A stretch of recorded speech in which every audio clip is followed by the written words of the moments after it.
In today's video, I'm going to teach you how to import Excel into Microsoft Access. If you've got data living in an Excel workbook and you want the power of Access to query, relate, and report on it, this is the smoothest way to bring it in using the built-in wizard. First, open Microsoft Access and either open an existing database or create a new one. If you're starting fresh, pick a meaningful location and name so you can find it easily later. Have your Excel file ready, and it's best if the workbook doesn't have merged cells or blank header rows, as that can confuse the wizard. Next, head to the External Data tab on the ribbon. In the Import and Link group, choose New Data Source, then from File, and select Excel. This tells Access you're bringing in an Excel workbook and launches the import wizard. Click Browse, navigate to your Excel file with the DAX extension, select it, and click Open. If the file is open in Excel, consider closing it first to avoid any read-write hiccups during the import. Now you'll choose how to bring the data in. You'll see three options: import the source data into a new table, append data to an existing table, or link to the Excel file.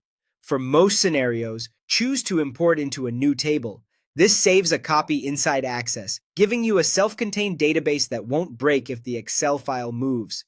Select the worksheet that contains your data and click Next. If your first row in Excel contains column names, check the option that says the first row contains column headings. This preserves your field names and keeps things tidy. Take a moment to review each column's data type. Access will guess, but you can adjust types like short text, number, or date, time for accuracy.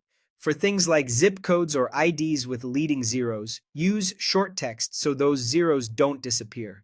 You'll then set a primary key. Letting Access add one is the safest choice because it creates a unique identifier for every row, which helps prevent duplicates and supports relationships later. If you already have a reliable unique ID column in your Excel data, you can choose to use that instead. Finally, give your table a clear, descriptive name, something like Sales Data or Inventory 2025, and click Finish. Access will import the data and create your table. That's it. Your Excel information is now stored inside Access and ready for queries, forms, and reports. If anything looks off, simply review your field types and headers in Excel and run the wizard again for a clean import.